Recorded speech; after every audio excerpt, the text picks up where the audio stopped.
Bueno, en este vídeo lo que vamos a hacer es comprobar un motor que a veces tenéis dudas de cómo se puede comprobar. En este caso tenemos nuestro motor, el motor que comercializamos de 1,5 caballos de T-Way. Lo tenemos fuera de cinta y demás para que veáis.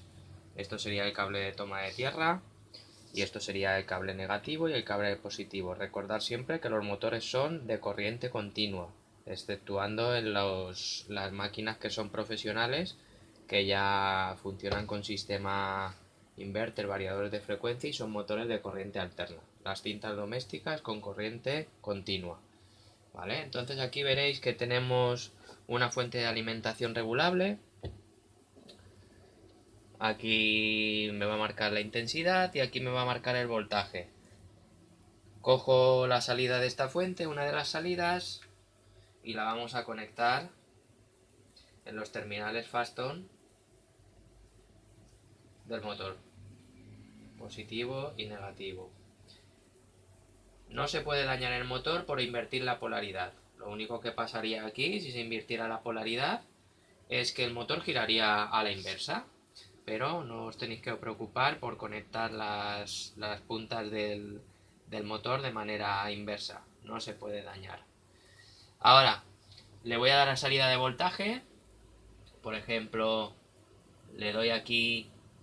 Fijaros que ya con 3 voltios nuestro motor empieza a girar. El consumo son 0,2 amperios casi, 200 miliamperios. Y a medida que le voy subiendo la corriente, hay un pequeño pico, pero luego siempre se estabiliza porque está en vacío.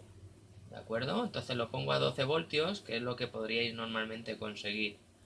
Para hacer la prueba, una batería de 12 voltios, o de 19 voltios, o de 24, y el motor gira en función a la salida de voltaje que le demos. Cuanto más voltaje, más revoluciones por minuto girará. ¿Vale? Entonces, la manera de comprobar si tuvierais una fuente sería simplemente revisando el consumo de corriente, que aquí se ve que la fuente marca en vacío. Serían 200 miliamperios. Como normalmente los usuarios normales no disponen de esta fuente de laboratorio, os voy a enseñar cómo deberíais hacerlo con el motor instalado en la cinta y con una batería normal, ¿vale? Que sería metiendo un amperímetro para ver si el motor dispara el consumo y entonces quiere decir que el motor estaría mal. Si el motor en vacío, sin correa ni cinta, consume más de 500 miliamperios, entonces el motor puede estar mal. Puede consumir, por ejemplo, un amperio o dos y el propio motor genera una carga que no es normal. Y eso hace que al final sobrecargue una placa y la acabe dañando. Entonces, para hacer esa prueba, apago la fuente o bajamos la salida de corriente y lo único que tendríais que disponer es de un multímetro. En nuestro multímetro aquí podéis ver que disponemos de salida siempre de comprobación de intensidad. Casi todos los multímetros tienen la salida de intensidad. Recordar que hay que cambiar las clavijas. Está puesta en voltaje y hay que ponerla en intensidad. En este caso en 10 amperios. ¿Vale? La clavija común se mantiene y la clavija roja se coloca en la salida de intensidad. Seleccionamos salida de intensidad, ¿vale? En corriente continua, en mi caso en mi tester DC, amperios, el símbolo de la raya y los puntos, eso es la corriente continua. Y ahora lo que tendríais que hacer es colocar el multímetro en serie. Desconecto un cable y coloco las dos puntas de mi multímetro intercalado entre un cable, el cable del motor, entre el cable del motor y el cable de positivo de la batería.